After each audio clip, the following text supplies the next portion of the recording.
আজকে আবারও একটি পটলের রেসিপি নিয়ে হাজির হয়ে গেলাম আপনাদের কাছে। নমস্কার বন্ধুরা, মাই কিচেন মাই ব্লগে সবাইকে আবারও একবার স্বাগত।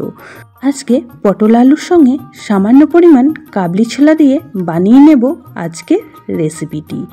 সম্পূর্ণ নিরামিষ, আর এই রেসিপিটি রুটি কিংবা ভাত সব কিছুর সাথেই খেতে দুর্দান্ত লাগবে। আসুন তাহলে শুরু করা যাক আজকের রেসিপি। তার জন্য প্রথমেই পটল আলুটা কেটে খুব ভালো করে ধুয়ে নিয়েছি, আর এই রেসিপির জন্য এখন একটি মশলা রেডি করে নেব। দিয়ে দিয়েছি দুটো ছোট সাইজ টমেটো, আর তার সাথেই দিয়ে দেবো এখানে 1 ইঞ্চি মতো আদা ছোট টুকরো করে নিয়েছি, আর তার সাথে দুটো কাঁচা লঙ্কা দিয়ে একটা মিহি পেস্ট রেডি করে নেব।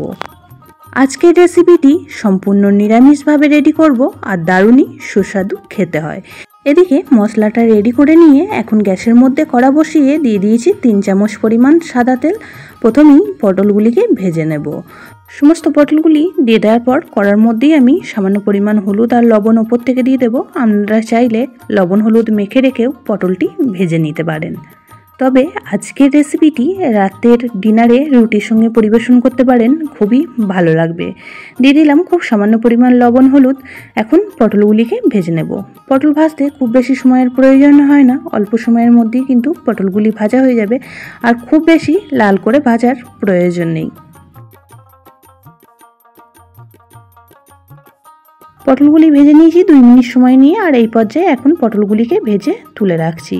পটলগুলি ভাজার পর কড়ার মধ্যে যে অবশিষ্ট তেলটা রয়েছে তার মধ্যেই এখন কেটে রাখা আলুগুলিও দিয়ে দিচ্ছি, আর আলুগুলিকেও বেশ কিছুক্ষণ সময় নিয়ে ভেজে নেব। পটল আর আলুটা যদি ভেজে রান্না করা হয় এই রেসিপিটি খেতে কিন্তু খুবই ভালো লাগে। আর আজকে আমি কাবলি ছোলা দিয়ে রেসিপিটি বানাবো, তার জন্য আগে থেকেই কাবলি ছোলাটা ভিজিয়ে রেখেছি 7-8 ঘন্টা সময় নিয়ে। তারপর খুব সামান্য একটু লবণ দিয়ে কাবলি ছোলাটাকে সিদ্ধ করে রেখে দিয়েছি। এখন এই পর্যায়ে আলুগুলিও ভাজা হয়ে গিয়েছে, আর তুলে রেখে দিচ্ছি। কড়ার মধ্যে যে অবশিষ্ট তেলটা রয়েছে তার মধ্যেই বাকি রান্নাটুকুনি করে নেব। এখন ফোড়নে দিয়ে দিয়েছি কিছু গোটা গরম মশলা, তার সঙ্গে একটা শুকনো লঙ্কা আর 1/2 চামচ পরিমাণ গোটা জিরে।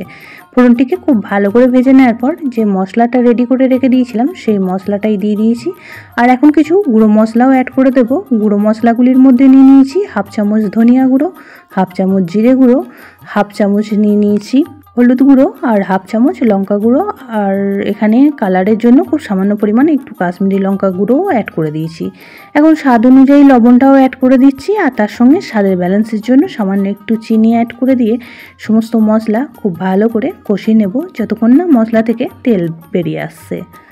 পুরনো বন্ধুরা সবসময় পাশে থাকার জন্য অনেক অনেক ভালোবাসা। নতুন বন্ধুরা যারা চ্যানেলে ভিজিট করছেন, চ্যানেলটি এখনও পর্যন্ত সাবস্ক্রাইব করেননি, তাদের কাছে অনুরোধ রইল চ্যানেলটি সাবস্ক্রাইব করে পাশের বেল আইকনটি অল করে দেবেন। তাহলে আমি যখনই কোনো ভিডিও দেব নোটিফিকেশন সবার আগে আপনাদের কাছে পৌঁছে যাবে। সিদ্ধ করে রাখা কাবলি ছোলাটা এখন দিয়ে দিলাম মশলার সঙ্গে। খুব ভালো করে একবার নাড়াচাড়া করে এখন ভেজে রাখা আলুগুলিও অ্যাড করে দিলাম। তবে কাবলি ছোলার পরিমাণটা আপনারা যে পরিমাণ আলু বা পটল নেবেন সেই পরিমাণ বুঝে এখানে কাবলি ছোলাটা অ্যাড করে দেবেন। আজকের রেসিপিটি কিন্তু রুটি পরোটার সঙ্গে খাওয়ার জন্য একদমই পারফেক্ট একটি রেসিপি। যারা এখনও পর্যন্ত এইভাবে বানিয়ে খাননি অবশ্যই করে একদিন এইভাবে বানিয়ে খেয়ে দেখবেন, খুবই ভালো লাগে। আর যেহেতু নিরামিষভাবে বানানো হচ্ছে তাই যে কোনো দিন আপনারা এই রেসিপিটি কিন্তু ট্রাই করতে পারেন। কাবলি ছোলা আলুটা মশলার সঙ্গে খুব ভালো করে কষিয়ে নিয়েছি। এখন দিয়ে দিচ্ছি পরিমাণ মতন জল। এখানে নর্মাল জলই ব্যবহার করছি, আপনারা চাইলে গরম জলও ব্যবহার করতে পারেন। খুব ভালো করে নাড়াচাড়া করে মিশিয়ে নিয়ে এখন ঢাকা চাপা দিয়ে রান্না করে নেব 5 মিনিটের জন্য। গ্যাসের ফ্লেমটা লো টু মিডিয়ামে রেখে 5 মিনিট সময় নিয়ে রান্না করে নিয়েছি। এখন ঢাকাটা খুলে দেখে নিচ্ছি, খুব ভালো করে একবার নাড়াচাড়া করে দিচ্ছি, আর আলু প্রায় এখানে 80% মতন সিদ্ধ হয়ে গিয়েছে। এই পর্যায়ে এখন অ্যাড করে দেব ভেজে রাখা পটলগুলি। খুবই সহজ আর ঘরে থাকা সামান্য কিছু উপকরণ দিয়ে কিন্তু আজকের এই সুস্বাদু নিরামিষ রেসিপিটি রেডি হয়ে যায়। সমস্ত ভেজে রাখা পটলগুলি দিয়ে দিলাম। এখন খুব ভালো করে নাড়াচাড়া করে মিশিয়ে নিচ্ছি, আর মেশানো হয়ে গেলে আবারও ঢাকা চাপা দিয়ে 2 মিনিটের জন্য রান্না করে নেব। তাতে করে পটলটাও খুব ভালোভাবে সিদ্ধ হয়ে যাবে। যেহেতু পটল ভাজা আছে তাই রান্নাটাও হতে আর বেশিক্ষণ সময় লাগবে না। 2 মিনিট পর ঢাকা চাপা খুলে আবারও একবার ভালো করে নাড়াচাড়া করে দিচ্ছি। এই পর্যায়ে পটল আলু সবই খুব ভালো রকম সিদ্ধ হয়ে গিয়েছে। রেসিপিটি প্রায় রেডি হয়ে এসেছে। এখন ওপর থেকে দিয়ে দেব দুটো কাঁচা লঙ্কা, আর তার সাথেই এখানে দিয়ে দিচ্ছি খুব সামান্য পরিমাণ একটু গরম মশলা গুঁড়ো, আর দিয়ে দেব হাফ চামচ পরিমাণ ঘি। যে কোনো নিরামিষ রেসিপিতে একটু ঘি গরম মশলা দিলে রেসিপির স্বাদটা কিন্তু অনেকটাই বেড়ে যায়। এখন খুব ভালো করে মিশিয়ে নেব, তাহলেই রেডি হয়ে যাবে পটল আলু কাবলি ছোলার এই নিরামিষ সুস্বাদু রেসিপিটি। আজকের রেসিপিটি আমি রুটির সঙ্গে পরিবেশন করেছিলাম, তাই গ্রেভিটা একটু বেশি পরিমাণেই রেখেছিলাম। এখন ঢাকা চাপা দিয়ে রেখে দেব 30 মিনিট মতন, তারপর একটা প্লেটের মধ্যে সার্ভ করে দিচ্ছি। পটল আলুর রেসিপি খেতে খেতে যখন একঘেয়ে হয়ে যায়, তখন একটু অন্যরকম স্বাদ পেতে পটলের এই রেসিপিটি ট্রাই করুন। আশা করছি খুবই ভালো লাগবে।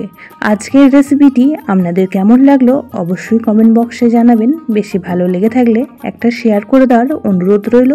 সবাই খুব ভালো থাকবেন, সুস্থ থাকবেন। আবারও দেখা হবে অন্য কোনো ব্লগ বা রেসিপির সাথে।